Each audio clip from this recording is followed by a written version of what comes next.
Despicable fake tears at Bondi Beach, using a terrorist atrocity to sell her shitty clothing. For years, few public feuds have burned as fiercely as the one between Piers Morgan and Meghan Markle.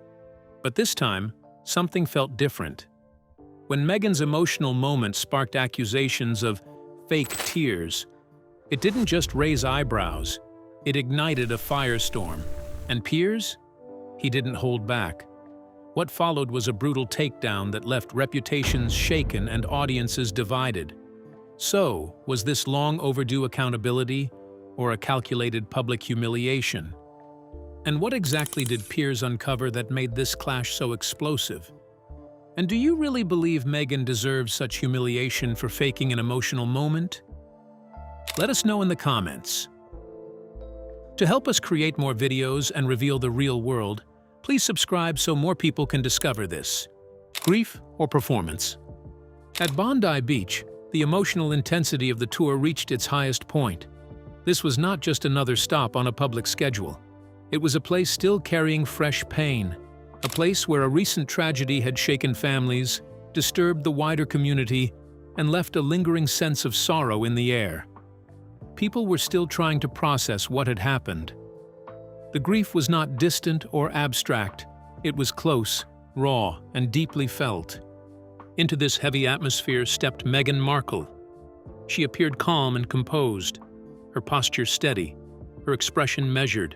As always, cameras followed closely, capturing every step, every glance, every subtle movement.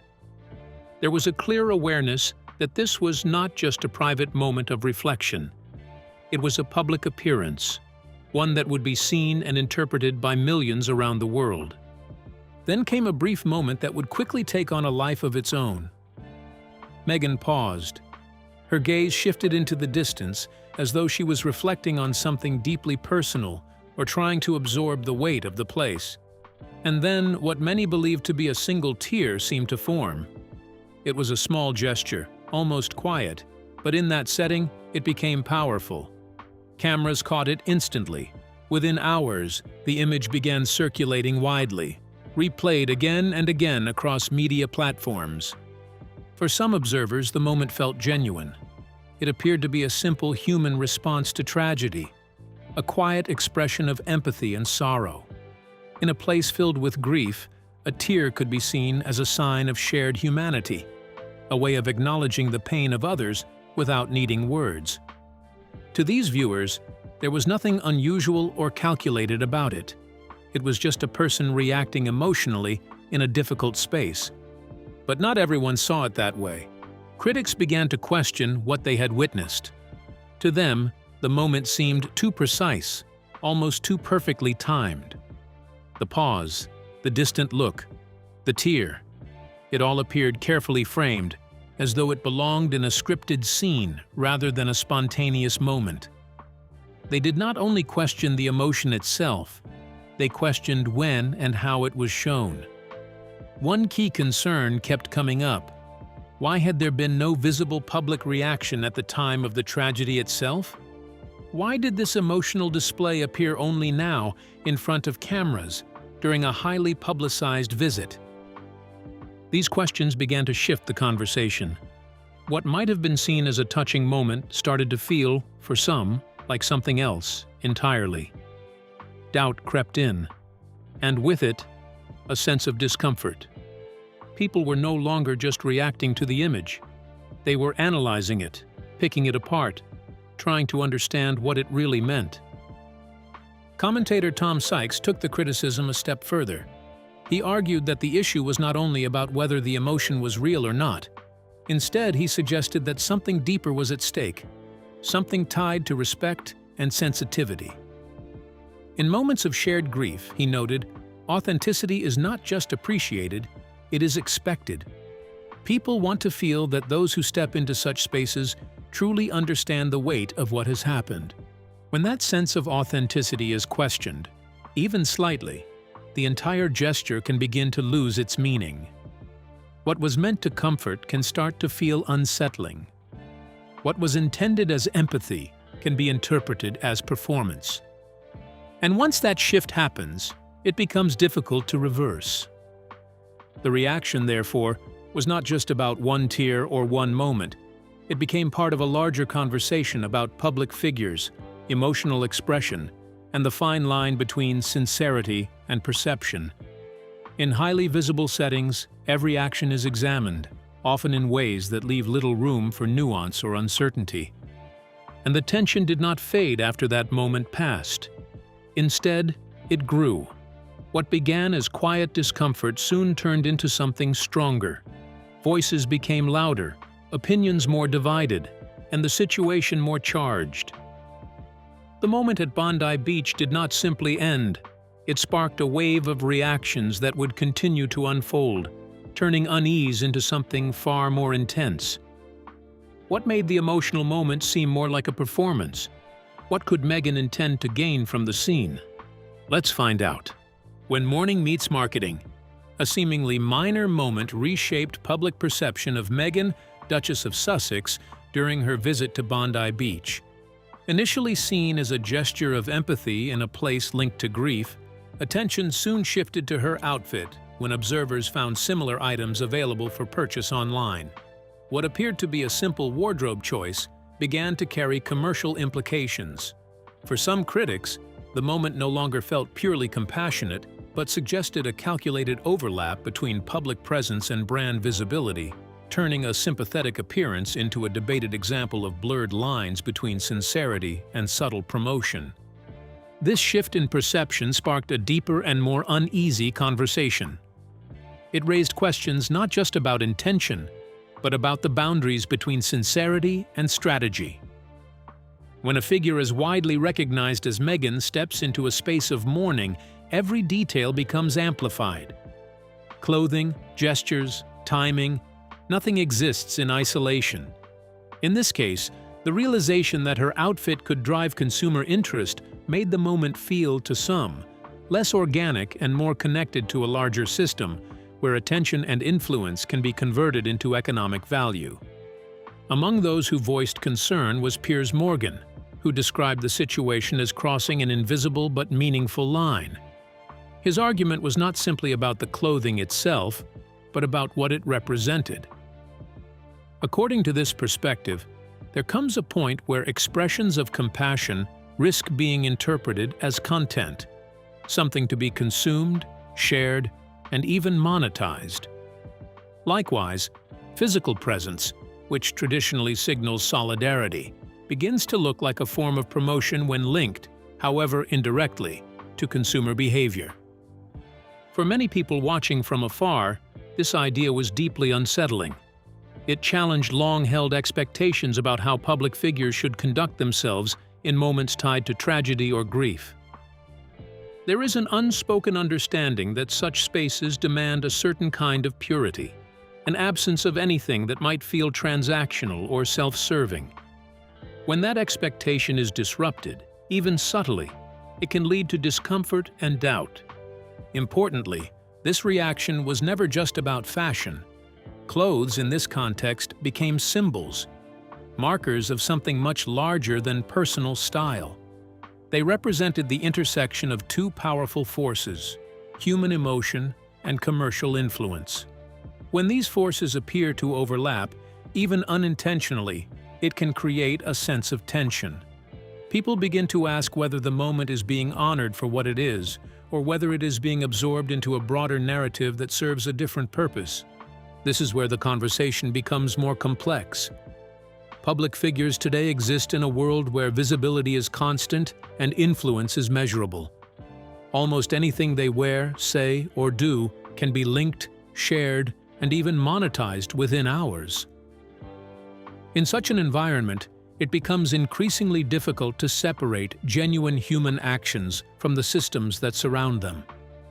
Even when intentions are sincere, the context in which those actions are received can reshape their meaning entirely. For a growing number of observers, this incident seemed to reinforce an already developing concern. There is a perception that moments of vulnerability, times when people are grieving, struggling, or seeking comfort, are gradually being drawn into the orbit of personal branding. In this view, nothing remains untouched by the machinery of visibility and influence. Even the most delicate human experiences risk becoming part of a curated public image. That perception, whether fully accurate or not, carries weight because it speaks to a broader cultural unease. People are increasingly sensitive to the ways in which authenticity can be blurred in a world driven by attention and engagement. They want to believe that certain spaces, especially those connected to loss and mourning, remain free from the pressures of performance and promotion. In the end, what made this moment so powerful was not the outfit itself, but what it came to represent. It highlighted the fragile line between presence and perception, between intention and interpretation. And it left many wondering whether, in an age of constant visibility, it is still possible for public acts of compassion to remain untouched by the forces of commerce and branding. Why has Piers Morgan always been on Meghan's neck? Could he have had a nasty experience with her? Let's delve into the details of the clash that reshaped royal debate. Piers Morgan and the Sussexes. More than 4 years ago, a dramatic moment in British television captured national attention when Piers Morgan made a sudden and highly public exit from Good Morning Britain. His departure did not happen quietly.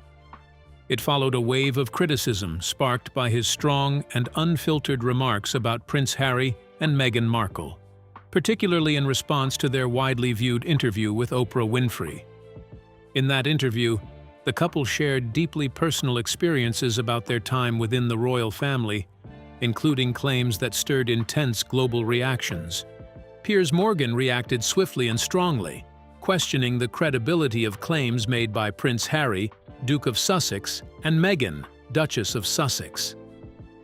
His response sharply divided public opinion. Some praised his directness, while others criticized his lack of empathy, given the sensitive issues involved.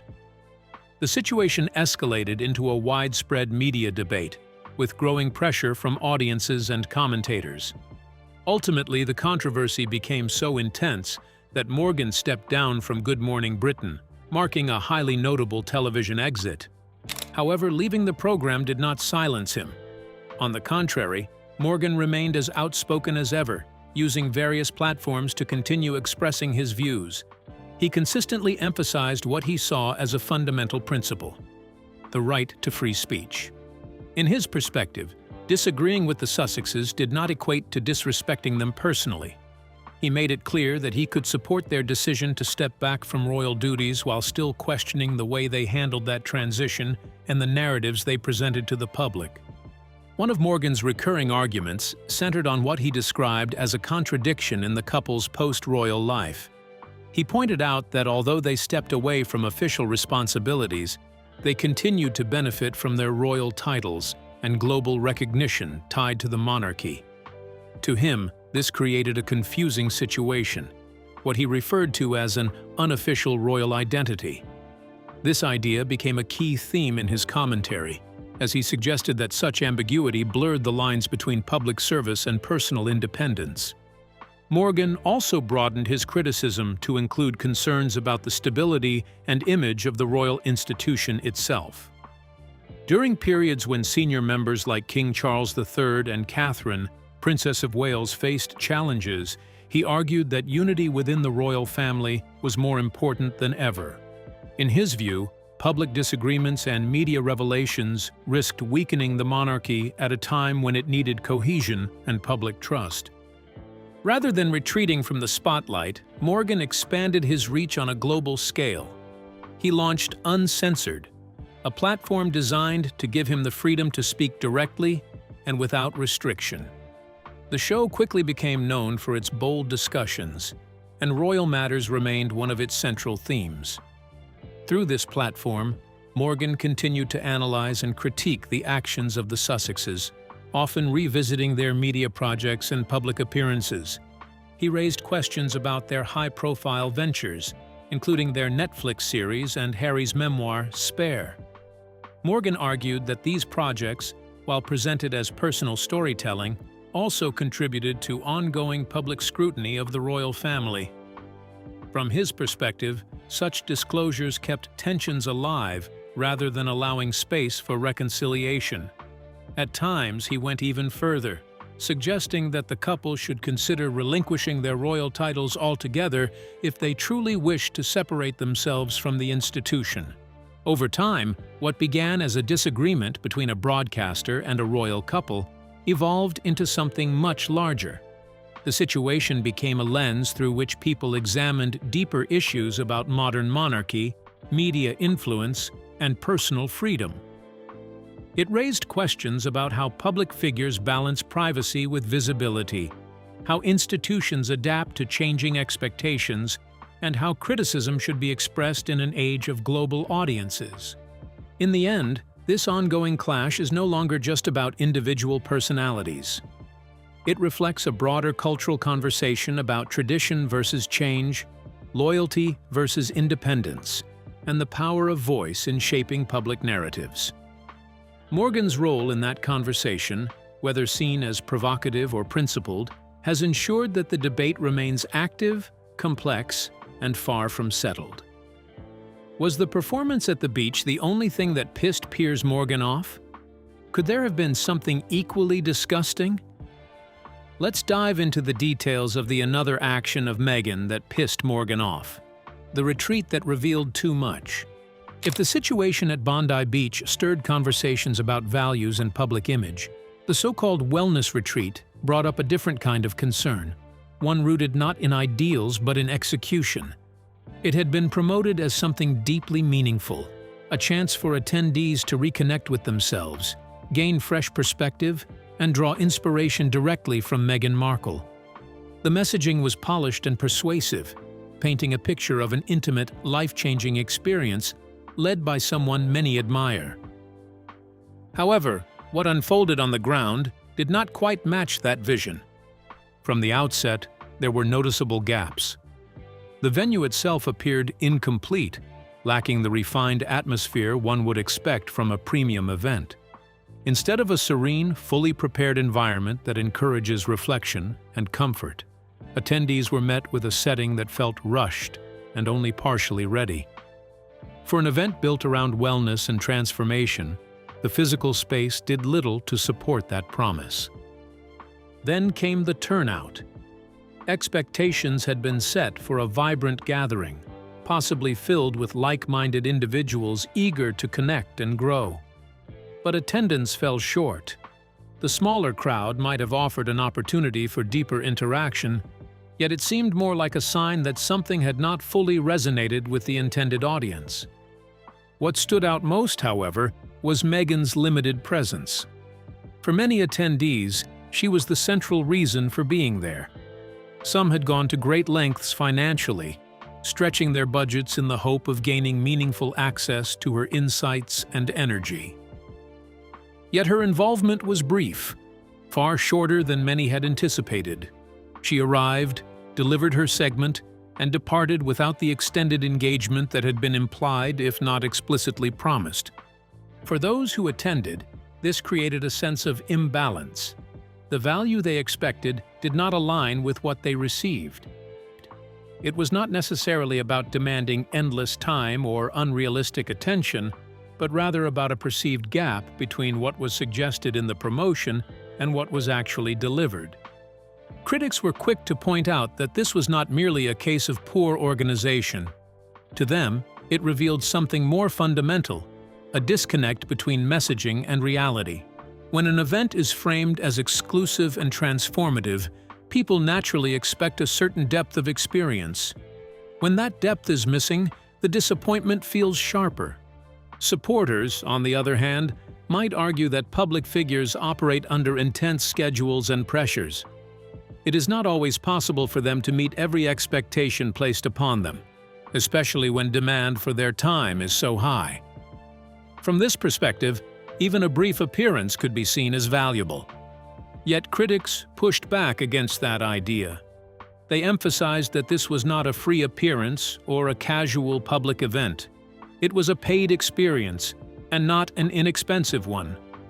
When individuals invest significant money, often making personal sacrifices to do so, the standards change. In such cases, The expectation is not just for presence, but for meaningful engagement. This is where the tension lies. On one side is the reality of celebrity life, with its limitations and competing demands. On the other is the responsibility that comes with monetizing access. When access becomes part of what people are paying for, it is no longer optional. It becomes part of the service being offered. For many attendees, the retreat did not fail because of one single issue, but because of how these elements combined. An unfinished venue, lower than expected turnout, and limited interaction with the headline figure all contributed to a sense that the experience had fallen short of its promise. In the end, the conversation moved beyond this single event. It raised broader questions about authenticity, expectations, and accountability in experiences tied to public figures. When inspiration is marketed and connection is sold, the line between aspiration and reality becomes very important. And in this case, for many who were there, that line felt blurred in a way that left them wanting more. Not just in quantity, but in substance. Was there more to Meghan's show-offs that pushed Morgan over the edge? What else did Meghan do? Let's find out. Compassion under the camera lens. A visit to a children's cancer hospital is the kind of gesture most people would naturally admire. At its heart, it carries a deep sense of care and humanity, spending time with children who are facing some of the hardest battles life can offer. It is the kind of moment that should feel pure, sincere, and beyond reproach. Yet the situation became more complicated the moment cameras entered the scene. What might have remained a quiet, meaningful interaction was transformed into something far more public. Photographs began to circulate, children arranged neatly, moments carefully framed, smiles exchanged while lenses captured every second. To some observers, these images brought comfort. They saw hope, kindness, and a reminder that even in the darkest places, compassion still exists. But to others, something about it felt uneasy, even unsettling. The carefully controlled nature of the visuals raised questions about authenticity. At the center of this reaction was a deeper concern, reportedly echoed by someone close to Prince William and Catherine, Princess of Wales. The concern was simple, yet powerful.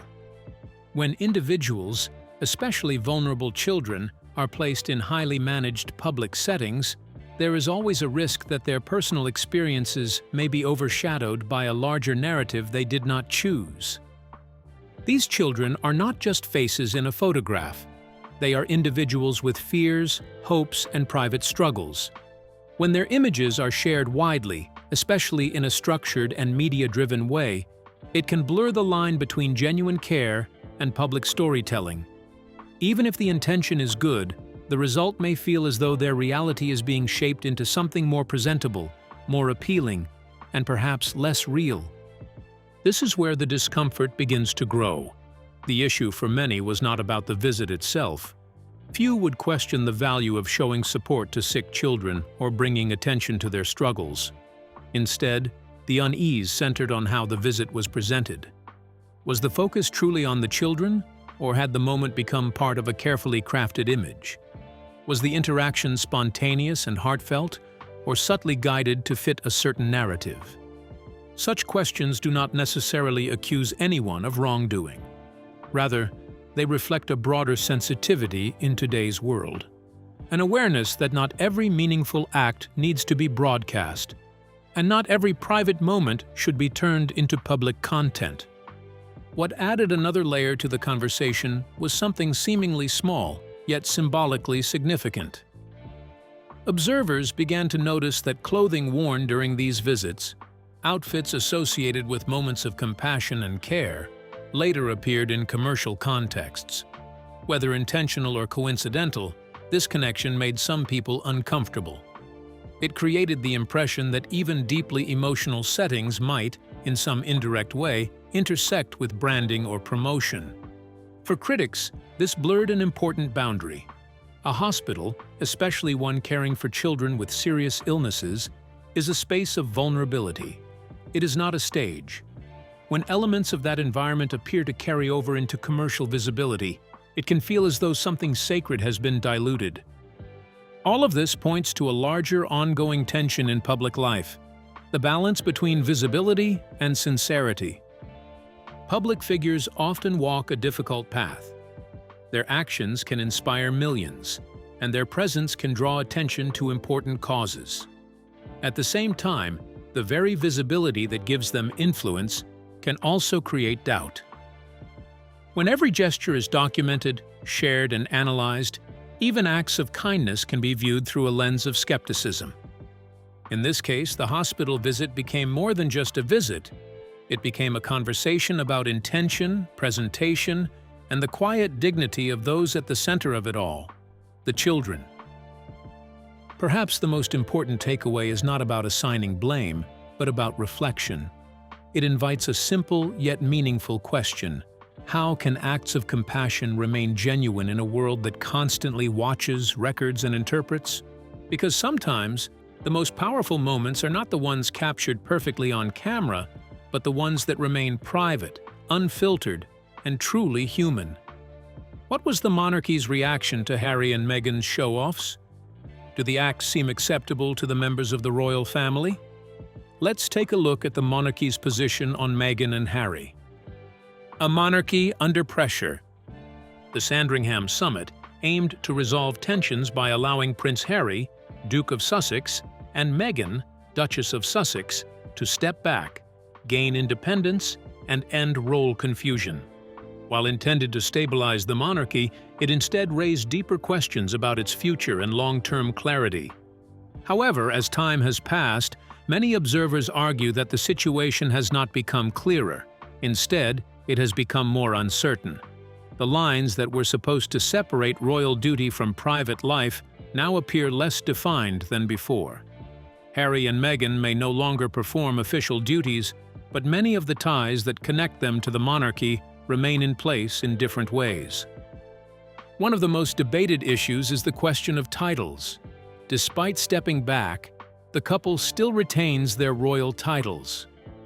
Along with this comes global attention, public interest, and a level of influence that is not easily separated from their past roles. Their words, actions, and public appearances continue to attract strong reactions across the world. Even without official duties, they remain deeply connected to the royal brand in the eyes of many people. This is where the tension begins to grow. Critics argue that while the responsibilities have been reduced, the advantages of royal association have not fully disappeared. The recognition that comes with being part of the royal family is still very powerful. It opens doors, shapes public conversations, and ensures a level of visibility that most private citizens do not have. For some, this creates an uncomfortable imbalance. It raises questions about fairness, consistency, and the meaning of stepping back in the first place. Inside Buckingham Palace, this creates a delicate and emotional challenge for King Charles III. He is not only the head of the monarchy, but also a father. This dual role places him in a deeply complicated position.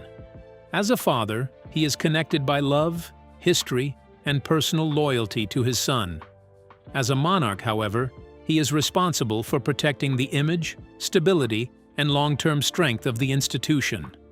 These two roles do not always align. If he acts too strongly, such as by removing titles or imposing stricter boundaries, it could deepen personal wounds within his own family.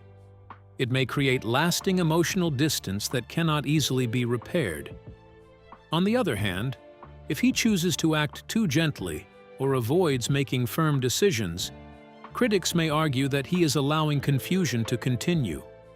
This could weaken public trust in the monarchy and create the impression that rules are flexible depending on personal relationships. This is why the issue has remained so sensitive and unresolved. It is not simply about titles or public roles. It is about identity, responsibility, tradition, and family, all at once. Every possible decision carries consequences that extend far beyond the individuals involved. Adding to the complexity is the ongoing comparison with Prince Andrew. Many people continue to point out that in Andrew's case, his royal duties were removed and his public role significantly reduced following controversy. This comparison has led to a difficult public question. If it is possible for titles and roles to be adjusted or removed in one situation, why does a different approach apply in another? There is no easy or comfortable answer to this question. Each situation involves different circumstances, different legal considerations, and different family dynamics. Still, the comparison continues to fuel debate and keep public attention focused on how decisions are made within the monarchy. As time goes on, what becomes more clear is that delay does not simplify the matter. Instead, it adds layers to an already complicated issue. Every passing year brings new public statements, new interpretations, and new opinions that shape the conversation even further. The lack of a final resolution means the topic remains open, constantly discussed, and increasingly difficult to settle in a way that satisfies everyone. In the end, the monarchy finds itself in a position where every choice carries weight. There are no simple solutions, only difficult decisions with long-lasting consequences. And until a clear and final direction is taken, the questions surrounding roles, titles, and responsibility are likely to remain part of a much larger and ongoing debate about what the monarchy should be in the modern world. Away from the monarchy's reaction, how did the people react to the show-offs? Were the show-offs approved by the public? Let's delve into the details of the people's response to Meghan's behavior. The question that will not go away. As the tour continued, something subtle but important began to happen in the way people reacted to it. The response from the public was no longer easy to read or predict. It shifted from moment to moment, almost like the mood of a crowd changing with the wind. At certain stops, there was clear interest. People watched closely, listened carefully, and followed every appearance with attention. There were moments when the presence of Harry and Meghan drew curiosity, as if people still wanted to see what they would say or do next. But at other times, the response was very different. Instead of excitement, there was indifference. Some people simply did not react much at all. The energy was flat in places where, in earlier years, there might have been loud support or strong emotions. And then there were moments that were even more striking. Not open criticism, not loud rejection, but something quieter. A kind of soft disapproval that did not need words. It showed in silence, in facial expressions, in the lack of engagement. Nothing dramatic, but still noticeable if one was paying attention. This mix of reactions points to something deeper than a simple public opinion shift. It suggests that the story around Harry and Meghan is no longer straightforward. It is no longer shaped only by admiration from supporters or strong anger from critics. Instead, it now sits in a more complicated space. It has become a story shaped by uncertainty. People are no longer just reacting to who they are. They are trying to understand what they now stand for. There is a growing sense that the public is asking new questions. Who are Harry and Meghan in this present stage of their lives? What role do they want to play? And just as important, what role do they no longer claim? These questions do not have simple answers, and that is part of the tension surrounding them. Their journey, especially since stepping away from royal duties, has created a kind of public in-between space. They are no longer fully inside the royal system, but they are not completely outside its influence either. That middle position creates confusion for many observers. Some people still view them through the lens of their past roles. Others try to see them as independent public figures building a new identity. But these two views often clash, and that clash makes public understanding less stable than before. From the perspective of critics like Piers Morgan, the situation is more direct. He argues that the monarchy itself is being tested by these changes, and that delays or hesitation in responding to them may come with consequences. In his view, this is not just about two individuals, but about how the institution adapts to modern pressures and public perception. However, beyond any single opinion, there is a wider and more lasting question that continues to surface again and again. At what point does change stop being seen as growth and start looking like a contradiction? This question sits at the heart of the ongoing conversation. Reinvention is usually seen as a positive thing. People are expected to grow, shift direction, and build new paths for themselves. But when public identity is involved, especially at such a visible level, change becomes harder to interpret. What looks like reinvention to some may look like inconsistency to others. In the case of Harry and Meghan, this tension is especially strong. Their past roles, their current choices, and their public messaging all exist in the same space. Sometimes they seem to align smoothly, but at other times they appear to pull in different directions. That is where confusion begins to form. Between who they were and who they are trying to become, there is a gap. And that gap is not just about time or career decisions. It is about meaning, identity, and public expectation. It is a space filled with interpretation, and because of that, it cannot be easily controlled. No amount of speeches, media coverage, or carefully planned appearances can fully close that gap. Each new event adds another layer to how they are seen, but it does not erase the questions that already exist. This is why every tour stop, every public statement, and every image released continues to be examined closely. People are not only looking at what is being shown in the moment, they are also trying to read between the lines. They are asking what it suggests, what it implies, and what it reveals about the bigger story still unfolding. And as long as that uncertainty remains, the public response will likely continue to shift, just as it has been doing. Do you think they could have prevented the loss?